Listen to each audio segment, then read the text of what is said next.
Well, here we are. This is Bob Spence's little house. And I'm going to see if he's inside so we can have a talk to him. Here we go. This is up there. Oh, there he is. There he is. Missionary extraordinaire. Bob Spence. Robert Spence. Hi, Bob. Hi. Good to see you. Come to have a chat with you. Thank you very much. Can we come in? Come straight in. Thank you. You go in first. Bob Spence this is his little house since Aileen's gone. It's still got all the old memorabilia of his days in New Guinea. There he's sitting in his favourite chair. Look at that. Remember that, what you gave him when he was in New Guinea? And that 1998 at the celebration, 50th celebration, you gave him that, and you made that for him especially. And he's got that in pride and place in his home. And this is his little home. He lives here all by himself, sits in his favourite chair and does his praying and talking to God and remembering you all.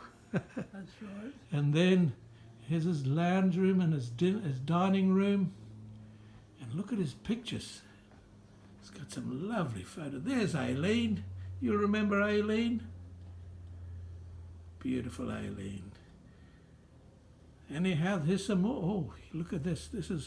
He's really a busy man in his old age. 92 years of age, would you believe? Look at that. Look at that balloon. Where was that balloon made, Bob? Do you know? Who gave it to you? Not too sure. I think it might have been a Sepik. Might have been a Sepik. Okay. Well, let's have a talk, Bob. I'm just very interested to know your story. Now, what year did you go to PNG? In 1956. And where did you go? 1956, we went to Marbrick.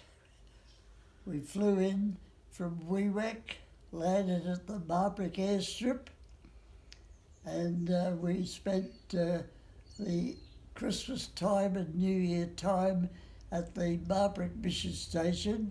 At Ilangita. And then after that, the Galeen family, Mr. and Mrs. Galeen, they went on furlough or leave, and we were asked to look after Kalabu for 6 months. So we did that and enjoyed our time there with the people. They were wonderful people at Kalabu. And then after that, Mr. and Mrs. Hovey at Tamoe, near Hayfield, they had to go on furlough, so we were asked to be at Tamoe for 6 months.